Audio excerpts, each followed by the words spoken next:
Hello everyone, welcome back to your channel art of Mathematica. So students, आज हम question number 1 capital B का जो sums है वो हम सॉल्व करेंगे। तो अगर तुम मेरा पिछला पार्ट मतलब जो क्वेश्चन नंबर 1 का ए कैपिटल ए है वो नहीं देखे हो तो जाके प्लेलिस्ट में देख लो, वहां पे एमसीक्यू क्वेश्चन है, ज्यादा लेंथी वीडियो नहीं है, एक बार जाके देख लो, फिर इस वीडियो में आ जाओ। तो चलो फिर देखते हैं, लेट्स गेट स्टार्टेड।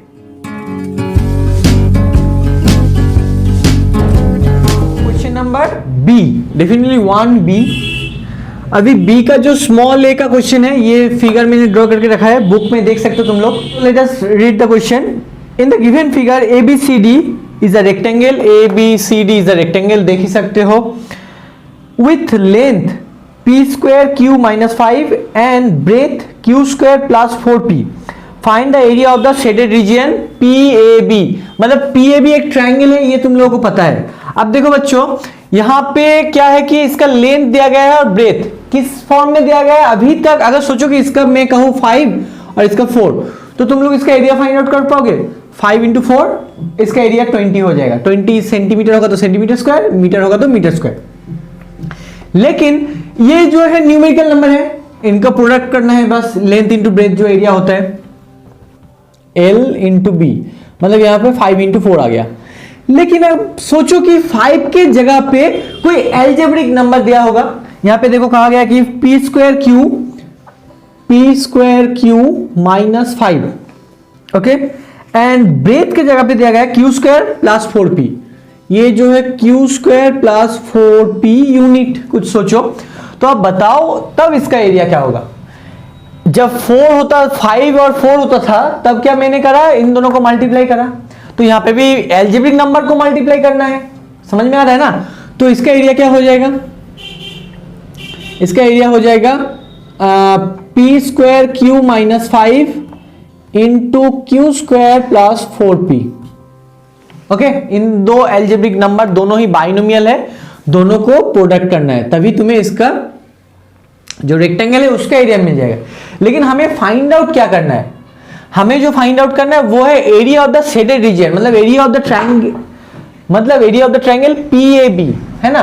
अब देखो यहां से अगर मैं एक परपेंडिकुलर ड्रॉ करूं, ध्यान से सुनना, सोचो अगर ये एक परपेंडिकुलर है, अब सोचो ये जो PM है ये परपेंडिकुलर है, लेकिन ये PM का लेंथ तो हमें पता नहीं है, लेकिन इनडायरेक्टली ना इसका लेंथ दिया गया है। कैसे, देखो ये एक रेक्टेंगल है। अब इन रेक्टेंगल में ऑपोजिट साइड क्या होता है, पैरेलल होता है। पैरेलल मतलब उसके बीच का लेंथ का डिस्टेंस हमेशा क्या होता है, सेम होता है बीच का डिस्टेंस। तो AD का जो डिस्टेंस होता है इसलिए CD का डिस्टेंस भी सेम होना चाहिए, वो तुम लोगों को पता है, ऑपोजिट साइड सेम होता है। अभी इसके बीच में कहीं पे भी एक और ऐसा परपेंडिकुलर ड्रॉ करें कि AD BC जैसे इक्वल है, वैसे ही AD के साथ PM भी इक्वल होगा। क्यों, क्योंकि ये दो लाइन जो है पैरेलल है, मतलब इसके बीच का हमेशा डिस्टेंस जो होता है वो इक्वल होता है, इसलिए DA जो होगा वही होगा PM, मतलब DA = PM। समझ में आ गया ना। तो मतलब इस जो रेक्टेंगल का ब्रेथ है वही इस ट्रायंगल का क्या है, हाइट है, मतलब वो होगा q² + 4p, that = height. Okay, ये हाइट हो गया। आप बताओ ये जो PAB है और रेक्टेंगल ABCD है, इन दोनों का बेस सेम है, वो क्या है, AB है ये, तो वो तो गिवन है। तो ये एक ट्रायंगल जो है इसका परपेंडिकुलर मतलब जो ऑल्टीट्यूड है वो भी पता चल गया तुम्हें, ये वाला, और जो इसका बेस है वो है ट्रायंगल मतलब रेक्टेंगल का लेंथ, तो वो भी तुम्हें पता चल गया। देयरफॉर बेस क्या होगा, बेस होगा AB, मतलब रेक्टेंगल का लेंथ वो क्या है p² - 5। अब लेंथ भी पता चल गया, मतलब बेस भी पता चल गया, हाइट भी पता चल गया, उसके एरिया फाइंड आउट नहीं कर पाओगे। एरिया ऑफ द ट्रायंगल क्या होगा, ½ × बेस × हाइट, बस कर दो, हो जाएगा। तो चलो वही लिखना है हमें, स्टेटमेंट के थ्रू हमें करना है इसको। Late length AB = p² - 5 unit, कुछ वैल्यू यूनिट मतलब सेंटीमीटर मीटर नहीं दिया गया है, इसलिए मैंने यूनिट चूज करा है। एंड ब्रेथ AD मैंने लिखा है इधर इक्वल्स टू ये Q² प्लस 4P। अब उतना कुछ लिखना नहीं है, ये पैरेलल है इसलिए इसका बीच का लेंथ इक्वल होगा, वो कुछ नहीं लिखना है। बस हमें क्या करना है, now draw a perpendicular on AB from the point P, therefore, और नहीं तो that is PM perpendicular AB, therefore PM is the height of the triangle PAB. okay, अब देखो, and base of the triangle PAB equals to क्या होगा, AB equals to, चलो AB लिखो। अब बेस मिल गया, हाइट मिल गया, तो हमें क्या करना है, एरिया फाइंड आउट करना है। देयरफॉर एरिया, चलो डायरेक्ट लिख देता हूं, triangle EAB equals to half into base into height. तो क्या होगा, हाफ इंटू बेस का वैल्यू अब बताओ, ये P² Q -5 and height. Okay, अब हमें क्या करना है, बस इसको प्रोडक्ट करना है। क्या लिखा गया कि find the area of the shaded reason, ये एरिया होगा। अब देखो ये अलजेब्रिक एक्सप्रेशन का चैप्टर है, इसलिए इसको हमें मल्टीप्लाई कर देना है, प्रोडक्ट कर देना है। तो इसका जो वैल्यू है मैं यहाँ पे लिखने वाला हूँ, तो इसको रब कर रहा हूँ। देखो इस जगह से हम यहाँ पे करने वाला हूँ, हाफ तो रहेगा। अब बताओ P² Q के साथ Q² को मल्टीप्लाई करेगा तो अच्छा ये होगा यूनिट स्क्वायर और स्क्वायर यूनिट। अब P² के साथ क्या होगा, P² Q के साथ Q² plus 4P -5 into Q² plus 4P। तुम सबको पता है ये प्रोसेस। इसका जो फर्स्ट टर्म उसके साथ दोनों को ही मल्टीप्लाई करना है और फिर इसके साथ इनको फिर से मल्टीप्लाई करना है। अगर तुम लोग मेरे इंट्रोडक्शन वीडियो ये सब नहीं देखे हो तो इस प्लेलिस्ट में चले जाओ, तुम्हें मिल जाएगा इसका वो वीडियो, वहां पे मैंने अच्छे से एक्सप्लेन करा है। ठीक है, मोनोमियल बाइनोमियल है तो P² Q इंटू Q² मतलब P² होगा, अब Q इंटू Q² दोनों ही लाइक है तो Q⁻³ हो जाएगा। ठीक है ना, P² और Q इंटू Q² Q³। अब देखो यहाँ पे प्लस, यहाँ पे प्लस प्लस P4 पहले कोएफिशिएंट को लिखो, यहाँ पे 1 है कुछ नहीं मतलब, और यहाँ पे 4 1 4। अब P² और यहाँ पे P मतलब P³ और Q सिर्फ है माइनस, अब यहाँ पे कुछ नहीं मतलब plus plus minus minus, 5 1 5 Q²। अब फिर से देखो माइनस प्लस माइनस, यहाँ पे न्यूमेरिकल जो है 5 और यहाँ पे 4, 5 4 20 P हो गया। बस ये है आंसर। अच्छा कोई लाइक टर्म है, कोई भी लाइक टर्म नहीं है तो this is the answer, square unit. Okay, so now we are going to do question number B. अच्छा बच्चों और एक चीज कहना है कि तुम लोग बुक में अगर आंसर चेक करोगे तो यहाँ पे देखना Q² लिखा है, तो ऐसे अब तुम लोग कमेंट बॉक्स में कह दोगे कि सर आपका आंसर गलत है, आप सारे गलत करवाए हो। ऐसा नहीं है, बुक में बहुत सारे आंसर गलत है। तो एक बार अगर तुम्हें अलजेब्रिक एक्सप्रेशन का प्रोडक्ट करना ठीक से आता है तो तुम्हें भी पता लगेगा कि ये आंसर जो है करेक्ट है। बुक में जो दिया गया है वो प्रिंटिंग मिस्टेक है, वहां पे दिया गया है गलती से P² Q² दिया गया है, वो गलत है। मैं फिर से कह रहा हूं, कमेंट बॉक्स में लिख मत देना कि सर आप गलत करे हो, ठीक है ना। तो वही कहना था। अभी चलो फिर question number capital B small b, let's see. Now you can see I have written the question, by how much does the expression this, ये एक algebraic expression है, exceed the expression this। अब ये जो expression है कितना ज्यादा है, किससे, इससे।